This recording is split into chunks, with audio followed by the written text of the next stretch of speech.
Salam jumpa pemirsa, senang sekali saya Angel Dian Pratiwi dapat menjumpai Anda kembali pada kali ini dalam acara Windows of Word Baca Buku Buka Dunia.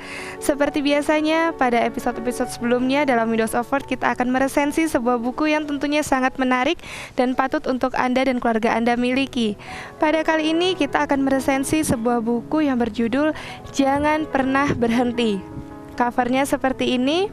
Ya, buku ini ditulis oleh Ibu Sally Gunavanti Warjoyo dan baru diterbitkan tahun 2011 ini. Dan buku ini adalah tentang Bante Kantidaro Mahathera. Ya, untuk itu langsung saja saya perkenalkan narasumber pada kali ini adalah langsung beliau Bante Kantidaro Mahathera. Nama budaya Bante. Nama budaya. Iya Bante, terima kasih karena pada kali ini Bante sudah mau bercerita, mau berbagi atau sharing tentang buku Bante yang Jangan Pernah Berhenti. Ya Bante, sebelumnya mungkin Angel minta izin dulu untuk meresensi pada bagian pertama dari buku Bante ini Bante. Ya, silahkan. Bagian pertama, bab 1, masa kanak-kanak. Gunung merbabu di Jawa Tengah berdiri megah di saat pagi turut menyambut sang surya muncul di ufuk timur dan saat senja mengantarkan mentari masuk ke peraduannya. Pada lereng itu seiring dengan pertumbuhan penduduk maka bermuncullah desa-desa bagaikan jamur yang tumbuh pada batang-batang pohon di sana. Di antara desa-desa tersebut terdapat sebuah desa yang berhawa sangat sejuk dinamakan Desa Pakis yang masuk wilayah Kecamatan Pakis, Kabupaten Magelang. Kesuburan di tanah itu banyak dimanfaatkan penduduknya. Tak heran banyak di antara mereka adalah kaum petani yang bercocok tanam di lereng itu. Disitulah pada tanggal 17 Juli 1931, Bapak Bakir Setyo Diharyo mendampingi istrinya Ibu Sumini melahirkan bayi mungil yang dinamakan Jamal Bakir. Jamal Bakir yang artinya bagus. Demikianlah diharapkan kedua orang tuanya bahwa bayi mungil ini kelak menjadi orang yang bagus, berguna bagi semua orang dan nusa bangsanya. Ya, Bante, itu tadi sekilas tentang masa kecil Bante, kelahiran ya Bante ya. Iya. Iya. Nah Bante, mungkin suatu kehormatan tersendiri bagi saya atau Windows of Word Bante, jika Bante mungkin bisa menceritakan sekilas tentang masa kecil Bante dahulu Bante. Iya. Saya ingat ya setelah saya mulai masuk sekolah ya. Iya Bante. Pada waktu masuk sekolah, ayah saya itu seorang guru. Seorang guru. Saya tidak mengerti kakak-kakak saya adalah bersaudara itu ada 10. Tapi sekarang ini tinggal 4. Iya Bante. Iya, dari 10 itu kakak-kakak saya itu semulanya ya semua sekolah pada dididik oleh ayah saya. Tapi setelah muncul ayah saya tidak mau. Alasannya apa? Kalau dididik orang tua tidak mampu mandiri. Tidak mampu mandiri. Iya, jadi harus lebih prihatin. Seperti itu. Jadi saya dikirim kepada paman saya yang juga seorang guru dan saya dididik di sana. Itu waktu SD kelas 1, waktu itu namanya sekolah desa, Volkschool zaman Belanda. Ya. Pada zaman Belanda ya Bante. Iya. Ya, saya sekolah ikut paman saya di desa lain, di Desa Petung, Kecamatan Candi Mulyo. Kecamatan Pakis juga. Kecamatan Pakis. Iya. Tapi kira-kira 7 kilo dari tempat saya, tempat orang tua saya. Iya Bante. Iya. Nah Bante, Mungkin ada kenangan apa sajakah yang Bante rasakan ketika Bante mungkin menginjakan kembali kaki di tempat kelahiran Bante di desa Pakis, Bante, setelah Bante sekarang ini? Ya, kenangannya ya kenangan bersyukur. Saya mendapatkan bekal semangat dari orang tua saya. Terima kasih tidak terhingga. Karena memang betul orang tua itu mendidik anak penuh cinta kasih dan kasih sayang. Akibatnya anak menjadi manja dan tidak dewasa. Tapi dengan dididik oleh orang lain timbul keprihatinan. Ya. Dan menjadi lebih dewasa karena ada rasa takut. Ya, hormat. Tapi kalau orang tua sendiri karena rasa cinta berani membantah, manja ya, manja, Bante. jadi tidak dewasa. Barangkali itu yang membuat saya menjadi, katakanlah, lebih bertanggung jawab, lebih percaya diri. Satu contoh, kalau saya pulang ke rumah, ke desa Pakis pada waktu liburan, kakak-kakak saya masih pada tidur, padahal saya sudah kebiasaan pagi bangun. Nyapu, bersihkan ini dan itu. Ya, itu timbul pikiran saya, memang betul ayah saya. Tidak salah ya, Tidak Bante. salah. Bahkan ayah saya mengatakan, berapapun biaya sekolah saya akan usahakan, saya carikan. Saya hanya memberikan warisan kepada kamu pendidikan. Berupa ilmu ya, Bante. Ilmu. Sebab kalau dengan ilmu kamu bisa mencari. Tapi kalau dengan harta kamu hanya bisa menghabiskan. Betul. Itu kakak saya, Kata-kata ayah yang saya bijak. Ayah saya begitu. Iya. Iya. Nah, Bante, di desa Pakis menurut buku di Jangan Pernah Berhenti ini merupakan desa yang sangat subur, sejuk seperti itu. Nah, apakah Bante dulunya juga suka atau senang bercocok tanam atau bertani, Bante? Iya. Pada waktu liburan ya saya ikut. Karena ayah saya di samping seorang guru juga mempunyai tanah, sawah, kebun. Jadi ya saya ikut saja. Tidak manja. Iya. Jadi pada waktu masih muda saya juga bercocok tanam, bahkan nanam tembakau, nanam padi, nanam ya sayur-sayuran bersama pembantu. Di rumah ada pembantu, saya ikut. Ya. Nah, Bante tinggal di rumah saudara sampai dewasakah atau? Oh enggak, 2 kali saya pindah tempat. Sampai sekolah desa kelas 3 tidak ada lagi lanjutannya di desa itu. Maka kelas 4, kelas 5 itu dikatakan sekolah ongko 2, ongko loro waktu itu. Ongko loro. Volkschool kemudian Vervolkschool. Nah, itu hanya kelas 4, kelas 5. Iya. Kalau sekarang tidak hanya kelas 4, kelas 5, sampai kelas 6. Kelas 6. Bahkan sampai sekarang kelas 12. Iya, betul. Ya, waktu itu hanya kelas 3, ganti sekolah lagi 4, 5. Ya, sudah ada lagi, tapi kebetulan 4, 5 itu saya sudah menghadapi zaman Jepang. Yang kelas 5 itu Jepang sudah masuk, akhirnya ya kita lanjutkan lagi sekolah zaman Jepang itu ke SMP. Iya. Nah, Bante, di dalam buku Jangan Pernah Berhenti ini juga pemirsa ada satu cerita yang lucu, Bante. Kalau menurut saya, Bante, cerita itu tentang Bante waktu masih sekolah diantarkan dengan pembantu, lalu uangnya ditanya membawa uang saku berapa, 5 sen. Begitu dilihat, dihitung, dikembalikan ke Bante, ternyata tanpa Bante mengetahui uangnya sudah berkurang, Bante. Mungkin kalau Bante mengingat cerita itu sekarang ini, apa yang Bante rasakan, Bante? Ya geli saja. Ya, waktu itu ya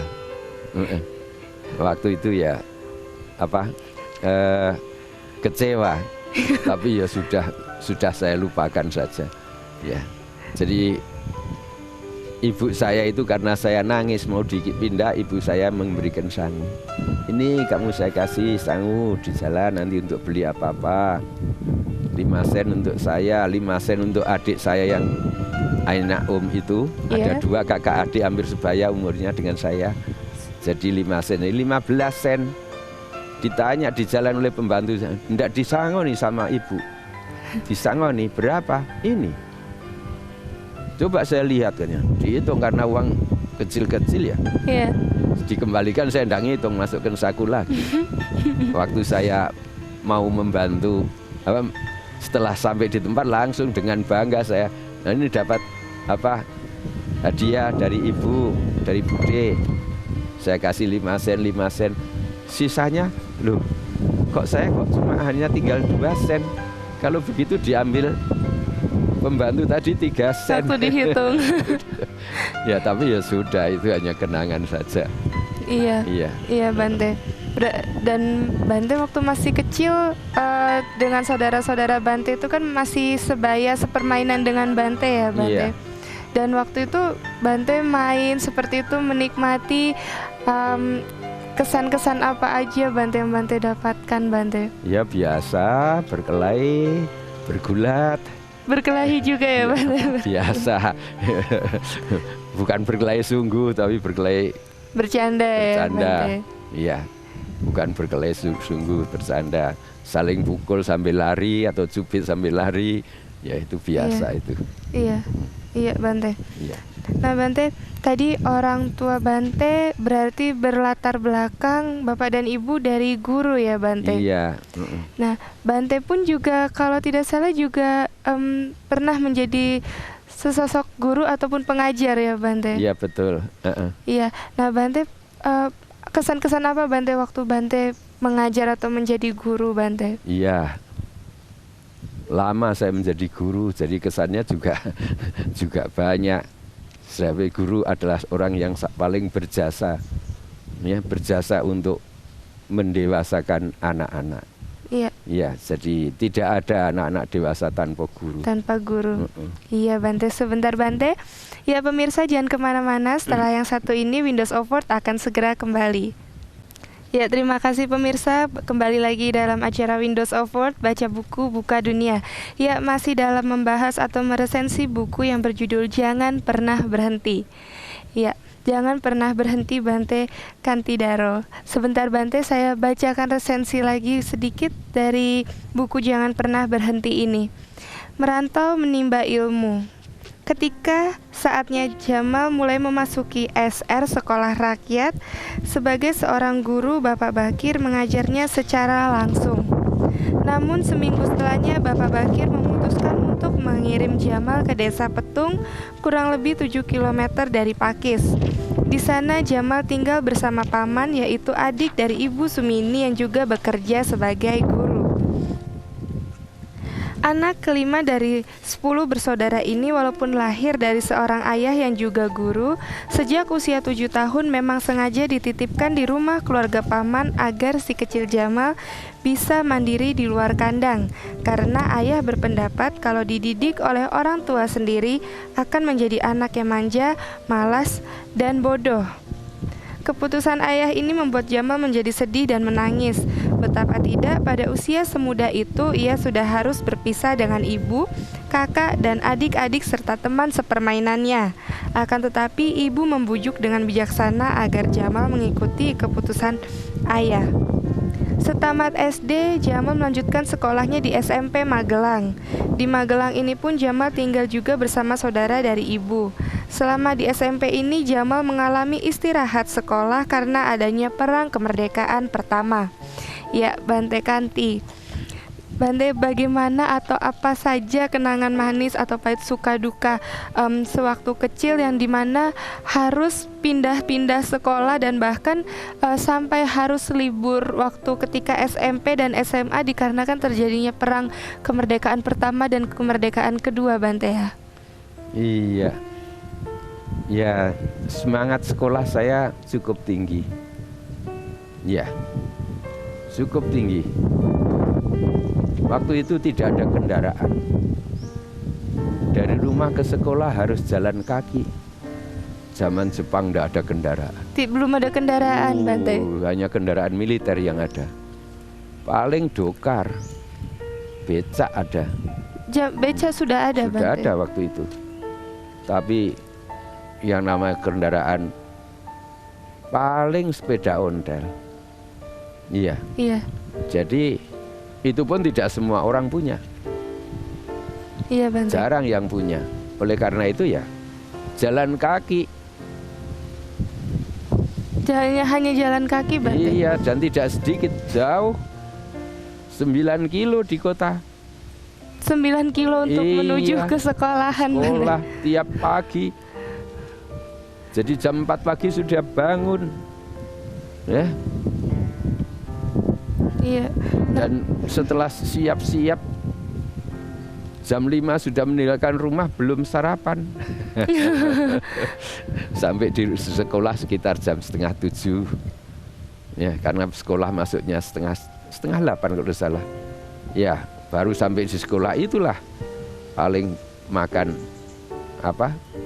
Biasanya ya zaman Jepang waktu itu yang ada ya apa? Ya ketela rebus, ketela goreng, pisang.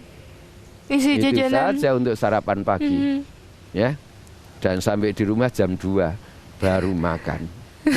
Ya. Iya. Walaupun begitu saya tidak pernah saya bolos. Saya selalu tekun. Sehingga katakanlah sekolahnya selalu lancar. Iya. Iya. Dan Zaman ketika Jepang Mhm. ada Jepang masuk. Ya, memang kegiatannya waktu itu masih di SD, saya masuk SMP. Tapi setelah tahun 45 kemerdekaan, Belanda masuk. Yang dikatakan perang kemerdekaan 1 itu libur sekolah mungkin lebih dari 6 bulan. 6 bulan harus berhenti sekolah, Iya, Bante. sekolahnya ditutup karena ada perang itu. Mhm. Dan Magelang ya terjadi juga, dimasuki tentara Belanda yang dikatakan tentara Gurkha, tentara apa? Republik, tentara kita terpaksa masuk ke desa-desa. Ya, tapi kemudian ada penyerbuan di kota Magelang dan Belandanya mundur sampai Ambarawa, itu daerah Semarang. Kemudian mereka bertahan di sana. Kemudian ada setelah perang itu kemudian ada perjanjian Linggarjati. Perjanjian Ya, Linggarjati. perjanjian Linggarjati kalau tidak salah tahun 47 itu sekolah masuk lagi. Tapi daerah Republik menjadi sempit. Mhm. Jawa Tengah atau di luar Jawa sudah bukan milik Republik lagi. Ya, hanya Jawa Tengah pun terbatas. Tapi Magelang masih milik Republik. Tapi ternyata Belanda ingkar janji pada tahun 48. Belanda nyerbu lagi masuk Jogja itu. Mhm. Terpaksa sekolah libur lagi. Libur lagi. Hampir 1 tahun. Waktu itu saya sudah masuk SMA kelas 1 tahun 48. Berarti perang kemerdekaan pertama ketika Bante masih SMP, kedua SMA. menginjak SMA, Bante. SMA kelas 1 kalau tidak salah. Iya. Sehingga masuk lagi tahun 49 atau 50 lah waktu itu. Iya. Iya. Ya 49 50. 49 selesai konferensi meja bundar itu KMB. KMB. Iya, di Den Haag itu Iya. Republik dinyatakan merdeka penuh waktu itu. Iya, waktu itu Republik Indonesia Serikat. Nah, Belanda mundur. Kemudian pemerintahan kita mulai stabil, sekolah-sekolah juga mulai aktif lagi. Iya. Dan ketika waktu pas Bante dihadapkan harus libur sekolah itu, Bante karena ada perang, ada Belanda masuk, mungkin ada perasaan sedih atau kecewakah, Bante? Ya terpaksa kembali ke desa. Kembali desa ya bertani. Oh, jadi kalau pas lagi libur itu Bante Iya. kembali pulang ke desa. Iya, bertani. Bertani, Bante. Iya, habis daripada menganggur. Iya, iya, iya. Jadi Bante. selalu ada kegiatan. Iya. Iya. Nah, Bante, di buku Jangan Pernah Berhenti ini juga ditulis bahwa ketika Bante masih SMA, kalau tidak salah Bante juga sudah mulai mengajar ya Bante ya. Iya. Berarti itu sejak tahun 1952 Bante. Ya, 51, 52 itu saya mengajar di sekolah swasta. Sambil sekolah di waktu pagi, sore mengajar di SMP. Kalau tidak salah SMP apa ya, Muhammadiyah atau apa waktu itu. Iya. Berarti ketika tahun 1950-an itu masih memungkinkan bisa yang masih berpendidikan, masih sekolah di tingkat SMA sudah mulai boleh mengajar ya Bante ya? Boleh, zaman waktu itu memang hebat. Karena tidak ada tenaga guru. Ya. Masih minim. Teman-teman saya saja waktu itu, waktu saya lulus SD, Iya. teman saya banyak yang diangkat menjadi guru SD. Karena tidak ada guru, hanya kursus 2 minggu, kursus pendidikan dulu, Pelatihan 2 minggu. dulu. Iya, kalau tidak salah namanya itu kursus KPKB. Iya. Sampai disingkat orang-orang ini koplo KB. Iya. Tapi nyatanya ya memang begitu. Sebenarnya ya sampai sekarang lulusan sarjana mendidik sarjana.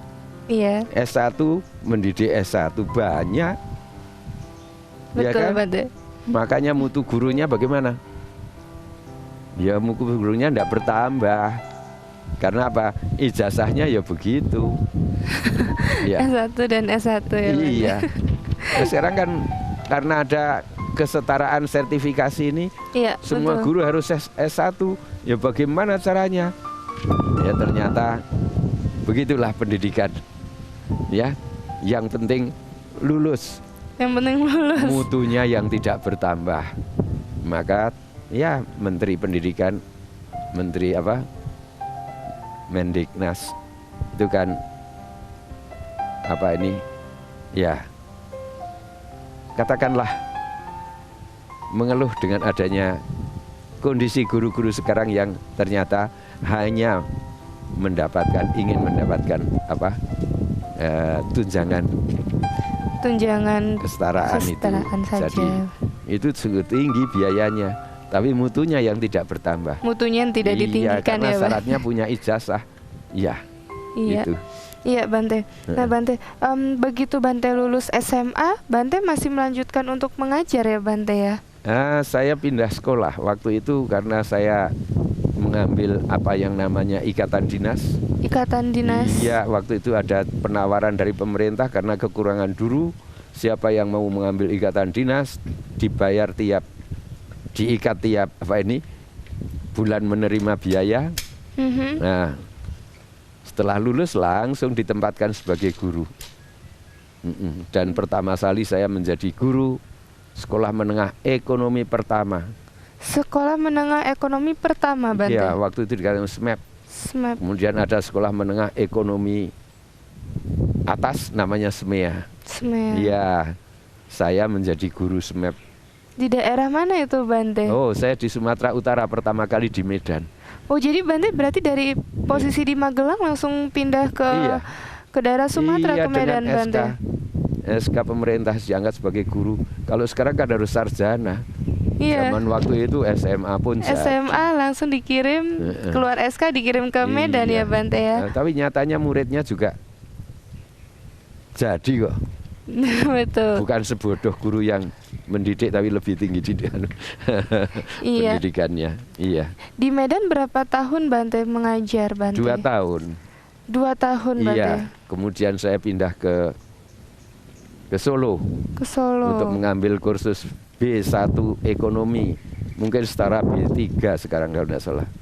Saya mengambil jurusan ekonomi. Mengambil jurusan ekonomi. Kursus B1 itu setara dengan D3 mungkin kalau sekarang. Iya. Iya. Iya Bante, ditahan dulu sebentar Bante ya. Baik. Iya pemirsa, jangan kemana-mana. Selepas yang satu ini kita akan segera kembali. Jadi tetap di Windows of Word, baca buku Buka Dunia.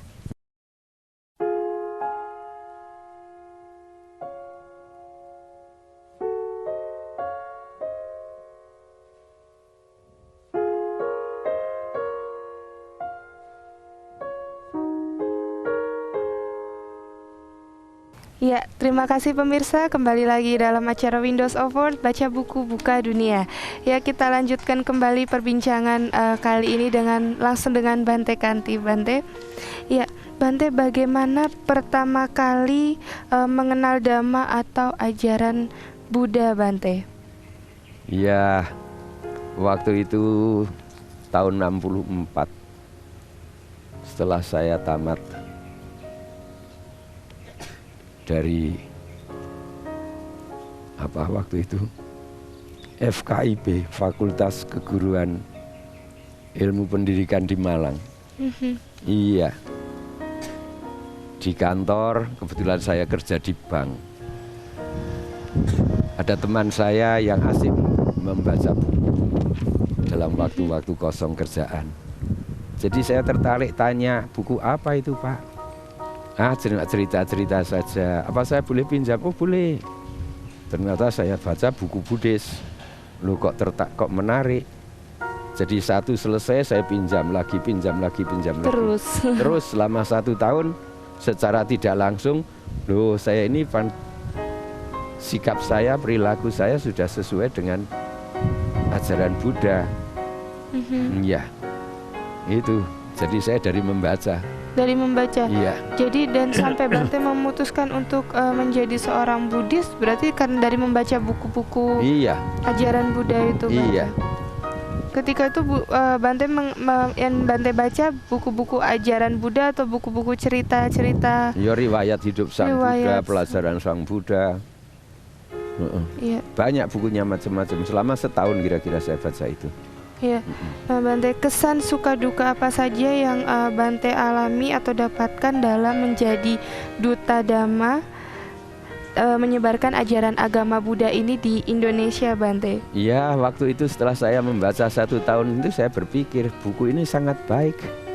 Alangkah baiknya kalau bisa saya berikan kepada mereka yang memberikan, yang membutuhkan. Dan karena saya seorang guru juga waktu itu, saya mengajar di Seminari Negeri Malang. Jadi saya cari anak-anak yang mengaku beragama Buddha. Saya minta kepada kepala-kepala sekolah kenalan-kenalan.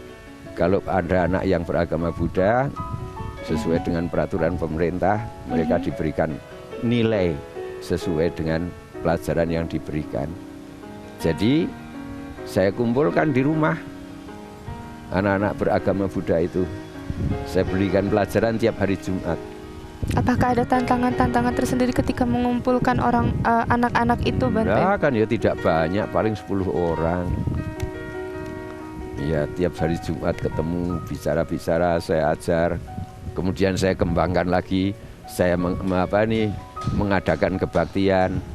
Waktu itu belum ada yang mengadakan kebaktian. Saya pinjam di Kelenteng sana, Kelenteng Malang, untuk kebaktian tiap hari Minggu.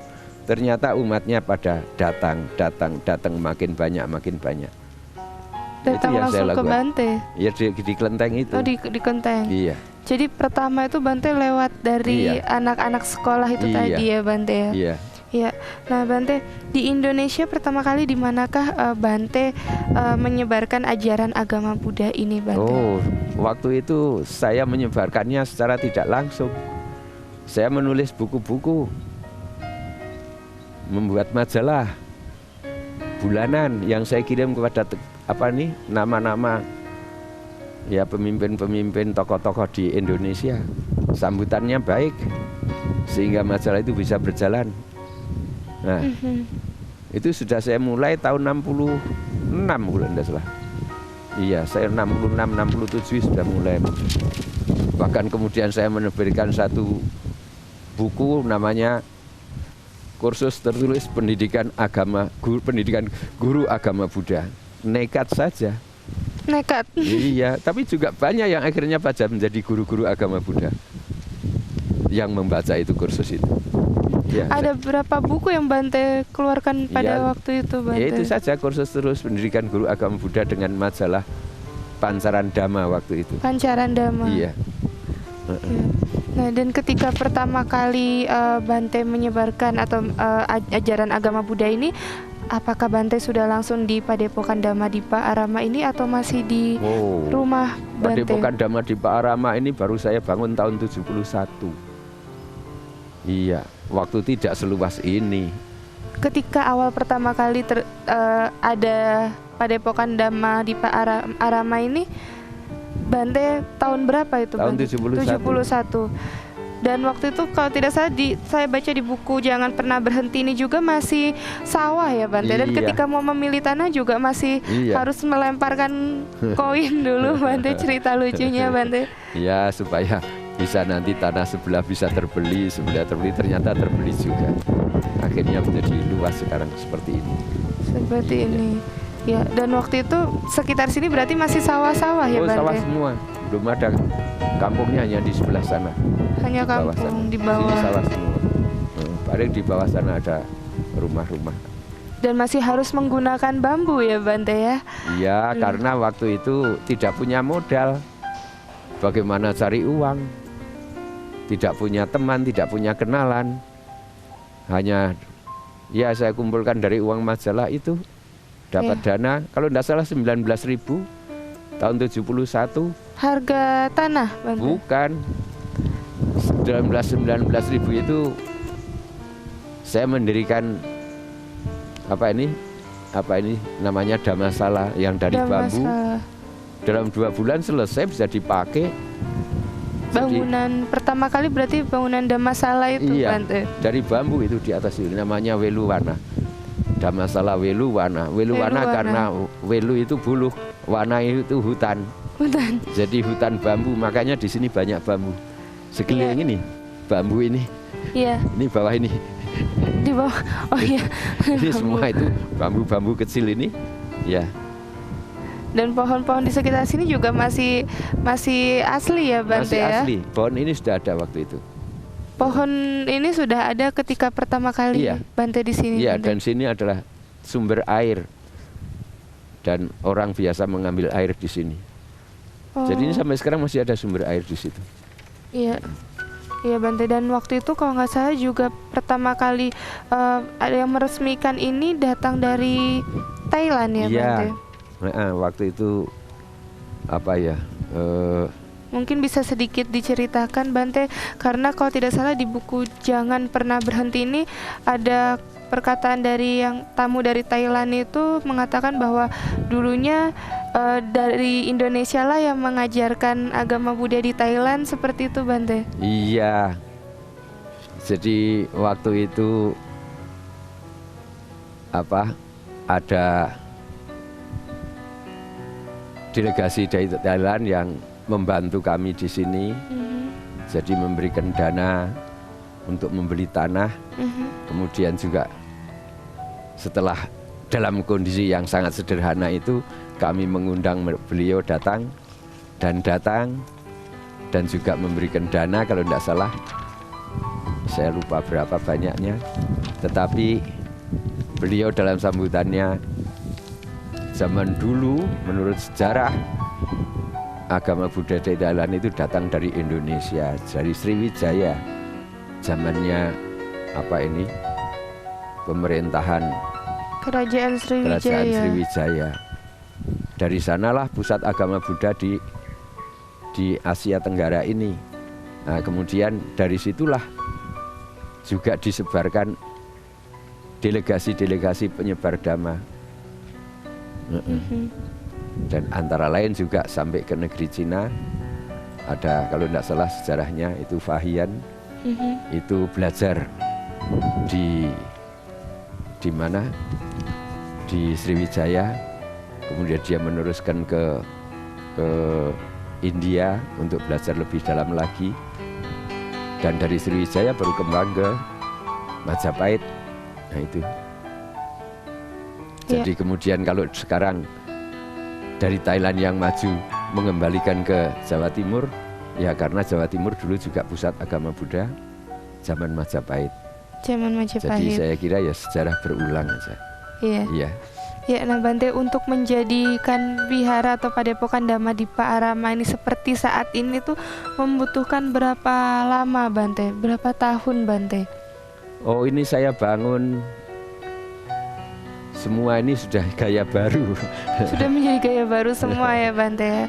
Itu sejak tahun 92 saya sudah menjadi biku dan saya ditempatkan di sini. Sebelumnya saya di Jakarta 5 tahun. Kemudian saya ditempatkan di sini. Sejak saya ditempatkan sini itulah saya berinisiatif mengembangkan ini, dan saya minta bantuan seorang arsitek itu, Iya. Ibu Seli Gunawati Ibu Seli. Wardoyo. Ya. Itulah dia seorang insinyur, arsitek, dan juga dosen Petra waktu itu. Oh. Iya. Universitas Petra. Jadi dialah sebenarnya yang merancang, planning dan sebagainya. Tapi saya sering-sering nekat tanpa melalui izin dia, persetujuan dia sudah saya bangun. Lah setelah dia punya rencana terpaksa memindahkan lagi. Dibongkar lagi ya Bante. Dibongkar lagi. Akhirnya menjadi seperti ini. Seperti kalau tidak salah satu ada dua kuti yang ketika itu dibongkar lagi ya Bante ya. Iya, sampai 2-3 kali dibongkar. Iya, karena tidak sesuai dengan perkembangan berikutnya. Waktu itu saya membangun dengan prinsip nekat ya, bondo nekat. Iya. Ya. Jadi pokoknya ada duit bangun. Begitulah. Karena itu ya untungnya yang saya bangun kuti-kuti tempat para biku tinggal itu Ya. dari kayu yang bisa dibongkar. Knockdown ya Bante ya. Knockdown. Iya. Ya ditahan dulu Bante. Ya pemirsa, semakin menarik perbincangannya pada kali ini. Tapi jangan kemana-mana, setelah yang satu ini tetap saksikan Windows of Word, baca buku, buka dunia.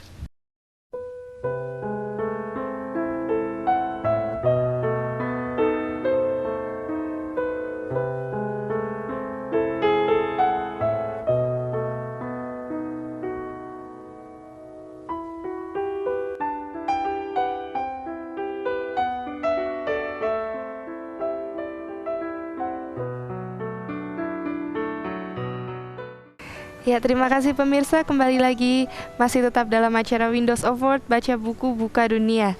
Ya, Bante, ini langsung bincang-bincang lagi Bante.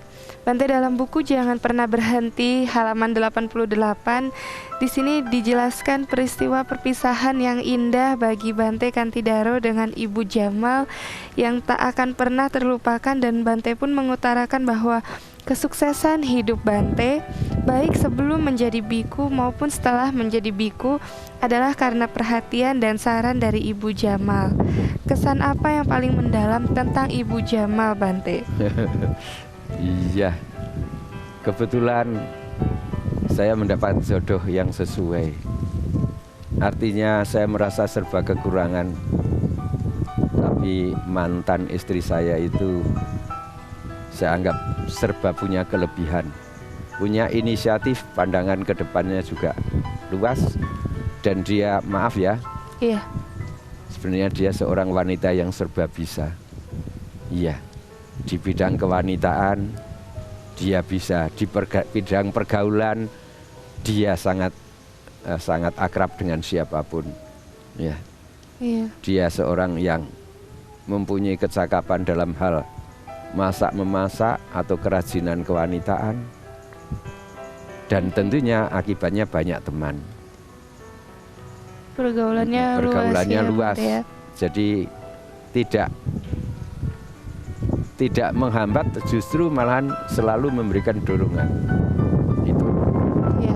Begitu pula waktu saya ingin menjadi biku, saya juga tawarkan kepada dia, kemana setelah kita? Karena saya sudah pensiun, Iya.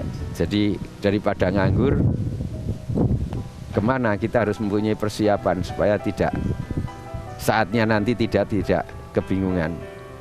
Karena kalau orang itu umumnya kalau sudah pensiun bingung mau kemana atau duduk-duduk. Apa yang harus dilakukan? Iya, apa yang harus dilakukan. Ya. Dan Dia kalau mengatakan pilihannya bisa menjadi wira swasta, bisa ya katakanlah bertani, bisa dagang, bisa buka warung istilahnya. Oh, dia pinter masak.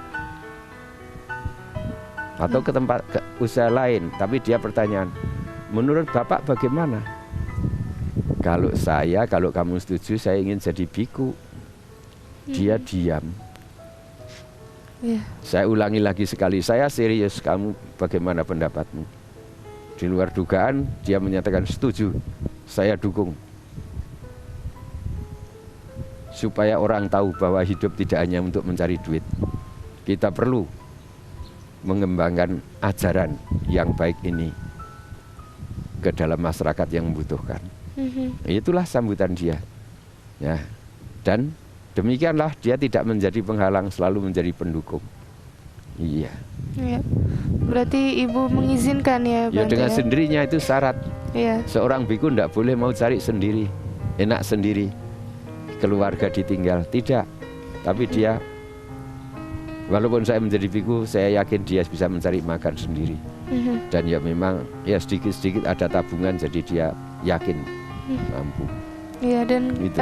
Ibu Jamal pun juga pernah menjadi mengajar atau menjadi pembina umat di Iya. Padepokan Dhamma di Pak Arama dahulu ya, Bante? Iya pernah, karena saya diangkat oleh pimpinan sangga menjadi pandita, ibu juga menjadi pandita, jadi penyebar dhamma, itu pandita.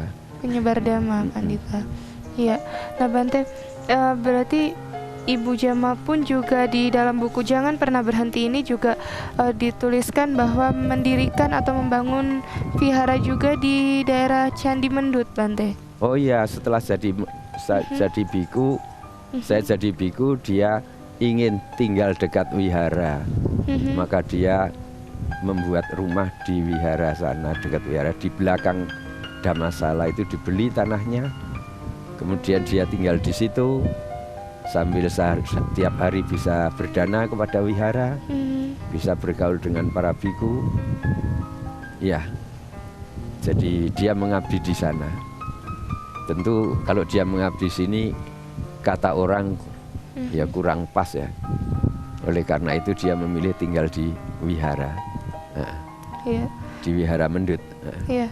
Nah, Bante, mungkin ada suka duka apa saja yang Bante alami dalam proses membangun sampai dengan menjadi seperti ini di Padepokan Dhamma di Pak Arama? Mungkin mulai dari Atasilani, Samanera, kesan suka dan dukanya, Bante. Oh, sampai sekarang rasanya tidak ada duka kok. Saya happy-happy saja. Iya. Suka tidak, duka juga tidak. Saya dalam kondisi yang selalu seimbang. Iya. Kondisi yang selalu seimbang, Bante. Iya. Nah, Bante, bagaimana cara menjaga kondisi untuk supaya selalu bisa seimbang, Bante? Yo, kita harus mengerti bahwa apa yang kita capai ini bukan untuk saya kok, untuk masyarakat. Dan sebentar lagi juga akan saya tinggalkan. Tidak akan saya bawa mati. Iya. Jadi siap. Itu namanya seimbang. Kalau enggak, wah nanti kalau saya mati bagaimana ini ya tambah sedih. Tambah kurus-kurus malah cepat mati malah. Iya. Iya. Nah, Bante, sampai saat ini ada berapa Atasilani atau Samanera yang berada di Padepokan Dhamma di Pak Arama ini, Bante? Ya, sekarang punya anak di wihara ini. Saat ini ada 90 orang. 90 orang. Samanera dan Atasilani. Samaneranya ada, yang laki-laki ada 43, yang wanita 47. Jumlahnya 90. Dari seluruh Indonesia. Dari seluruh Indonesia di sini ya, Bante? Iya, mereka tinggal di sini, tidak boleh pulang selama 4 tahun mengikuti pendidikan. Selama 4 tahun mengikuti pendidikan. Kalau tamat mereka yang laki-laki kita siapkan untuk menjadi calon-calon biku begitu. Ya, dan kalau nggak salah juga di dalam buku ini juga, di dalam buku Jangan Pernah Berhenti ini dituliskan bahwa Padepokan Dhamma di Pak Arama ini pernah mendapatkan penghargaan dari Museum Rekor Indonesia ya, Bante? Iya, di dalam waktu membangun ini pertama kali Iya, karena ini Kaki pagoda lima. pertama di Indonesia. Pagoda pertama di Indonesia ini Iya, Bante. model ini. Tapi sekarang sudah ada di Brastagi, Sumatera Utara, yang lebih besar dari ini. Sudah ada juga Bante. Ada sekarang. Ya. Nah, baru tahun lalu diresmikan, bulan Desember kemarin.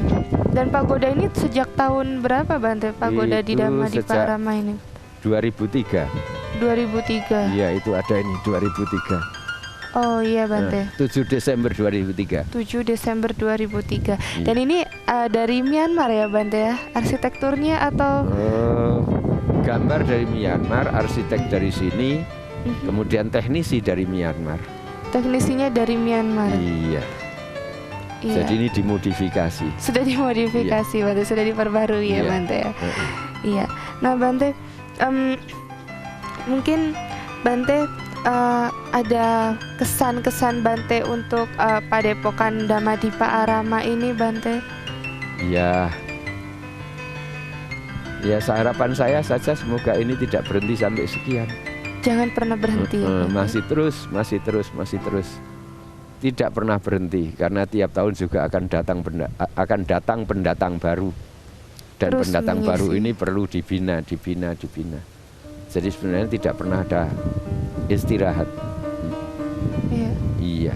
Dan Padepokan Damadipa Arama ini juga adalah salah satu tempat yang bisa dijadikan untuk pentasbihan biku ya Bante Iya. ya. Untuk pentasbihan biku menurut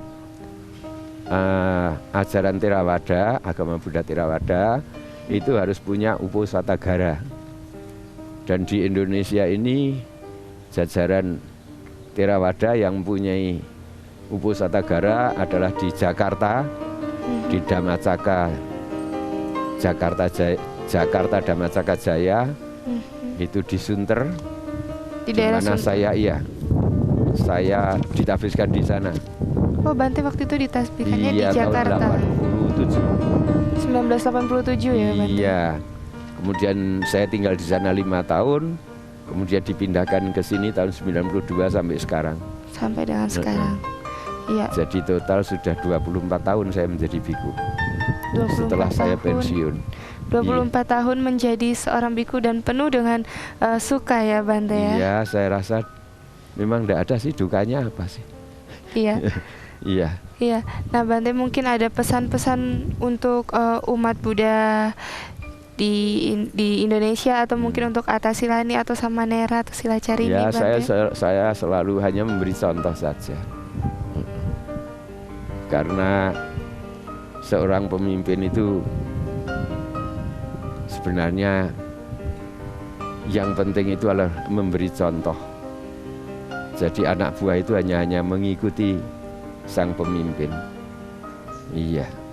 Jadi kalau pemimpin itu secara optimal melakukan langkah-langkah yang baik, saya kira akan diikuti oleh anak buahnya. Demikianlah setiap hari saya hanya memberikan contoh. Dan sampai sekarang ini masih baru 1-2. Kalau dari pagi saya bangun jam 2, ya. Pagi Bante bangun jam 2 Bante? Setiap pagi jam 2. Setiap pagi? Iya. Tapi anak-anak ini baru bangun hanya 1-2 yang mengikuti jam 2, yaitu petugas yang harus mendampingi saya. Karena saya mempunyai untuk menugaskan mereka. Kalau yang di dapur itu jam 3 sudah mulai kerja. Jam 3 pagi Iya. Bante? Itu anak-anak semua yang kerja di dapur. Mulai dari Atasilani, Iya. Silacarini semua Ya Bante? tidak semua bergilir. Oh piket Yang lain, bergu iya, ya yang lain Bante? kan ada centeng pagi mulai jam 4 sudah. Jadi sebelum itu juga mulai meditasi. Tapi saya sendiri selalu bangun jam 2. Itu hanya memberi contoh. Sampai kapan? Ya saya kira selama saya masih mampu. Iya. Iya. Begitu. Iya Bante. Nah Bante mungkin ada kesan-kesan Bante terhadap buku Bante Jangan Pernah Berhenti ini mungkin untuk Ibu Seli Gunawati Warjoyo Bante. Ya kesannya terima kasih karena dia punya inisiatif dan akhirnya dia bisa merealisir. Iya. Dan semua itu ya tidak hanya dia mengeluarkan tenaga tapi juga waktu, Iya. juga tidak sedikit mengeluarkan biaya, tentunya ya ucapan terima kasih kepada beliau itu.